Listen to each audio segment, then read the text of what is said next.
Hi guys. So I wanted to come back on here. I know it's been a while. Distance learning and hybrid learning is not easy. It took a lot of my time and I wanted to continue with the videos that we were working on. So one of the things I've noticed this past year was that my students who are working, your sketchbook is a very important piece of art. It's an art piece in my opinion in itself because it's your thoughts, your feelings, your drawings, your ideas. It's a lot of things on there. This one I've had since 1997, and I started at Plumosa in 1998. So if you notice, my mom got it for me. It says Artists Speak. It's got this great little close-up of the artist's painted eyes, which I like. It's kind of Picasso-like. And I just want to show you some of the things that I do in my sketchbook because I feel like every time I talk to my students, they kind of like zone out a little bit when I talk about the sketchbook. Okay, so here's this is intimate. This is Miss Davis sharing some of hers, okay? So in here, I have a drawing I did of a sunflower. Okay, I have some phone numbers, information. I voted back then. I'm always voting. I like to vote. I have a good voting record. I'm not going to show you everything, but I'm going to get close. This one's nice because it has little quotes for the artists. So little things, but I write in here my ideas too and my feelings, not just sometimes personal things, not just about the art. So when I came home from school, I was still studying pottery a lot more than I have been over the years, and I would sketch with different colored pencils to get my ideas. Okay, just a quick personal thing. Here's my dog Angel. I had her for 13 years. This is my sister's dog Bo. We had her for 9 or 10 years. They're both gone now. But it's important that you put special things in your sketchbook. I sometimes write about dreams. I make lists of what I want to do in the summer, things like that. A lot of personal things. And then here we go. I'm taking my first watercolor class. Okay, well, not my first one, but my first one with a real teacher that I felt I connected with, who explained things at the level that I could understand. When you're a three-dimensional person, which means a person who does sculpture, and you're really good at that, sometimes you're not as good at other things. And so you, as an artist, you want to stretch and improve yourself. So that's why I'm always taking classes. I hope I take classes when I'm in my 90s, if I make it that far. But the thing is, there's so much that you can learn. Now, Martha was really talking a lot about color. So here I'm writing about how she's talking about color.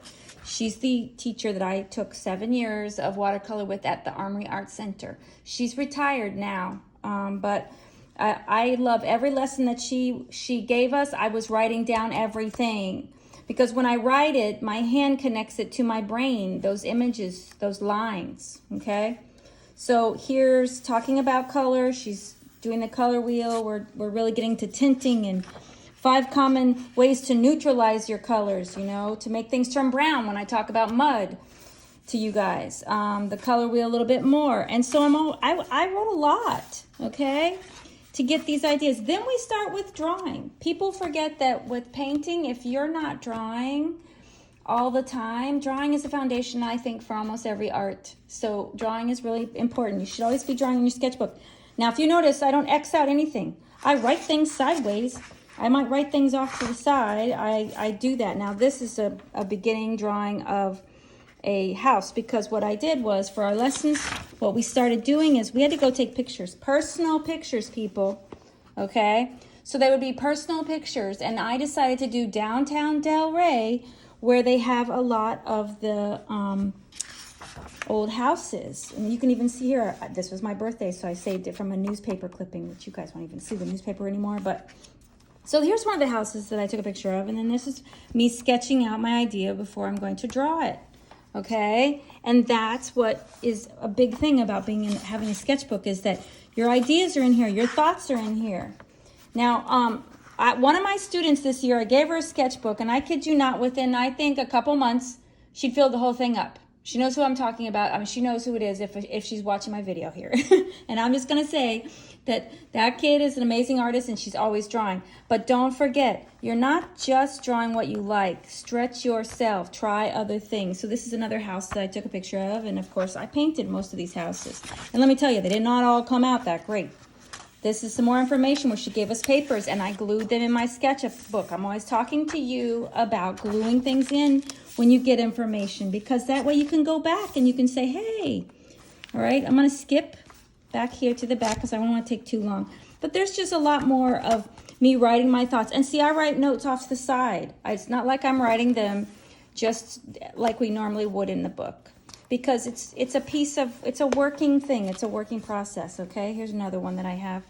So just to go to the back, because I don't want to be too boring here. I loved going out to Loxahatchee Preserve in West Boynton and over by Bednar's and no, is it Bednar's? I forget. But anyway, it's amazing how it's changed. More people are going out there now than they ever did before. So I just, want you to understand, keep doing what you're doing with your sketchbooks. And please, please do not be afraid to leave something in there that was a mistake, okay? That's what you want. You want to have those mistakes in there so when you go back through and you're working on a painting and you're like, ooh, I don't remember how I wanted to do the trees, but I remember I wrote it down in my sketchbook. I can go back and look and I can say, hey, I remember what I like and I remember what I don't like, because they're both there, okay? Mistakes are good. Mistakes are amazing.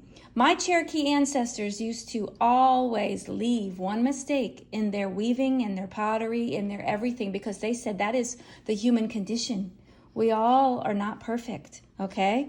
But we strive for this perfection all the time. But honestly, some of the best art has some amazing mistakes in it, okay?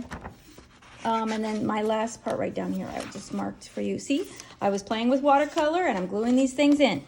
So here is a basic one that we did where we did the viewfinder, and I had us pick a couple of things. I've got a toothpaste and a toothbrush. Okay, and you can see where I put in that square. But then, look at this. I filled up the whole page with it, the same thing again. And I know I've done this basic lesson with you. It's important, guys, to remember, do not X out any of your work. Don't put an X on anything, okay? That is the lesson I'm trying to tell you about today. And I have a few spots left open here. But I have started a new sketchbook. And in my new sketchbook, it's very plain, and I'm just starting. This is one I did last summer. And once again, I'm writing all this stuff about watercolor that I was learning because I'm studying another guy. And then I have some personal things, and I have barely started in this book. So remember, because these you want to keep forever and ever, because you can go back. Sometimes we forget about how we did something, and we can refer to them, okay?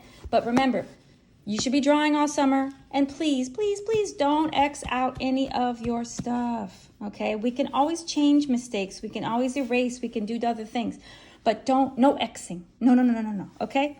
Got it? All right. Love you guys. Talk to you soon. Keep on drawing.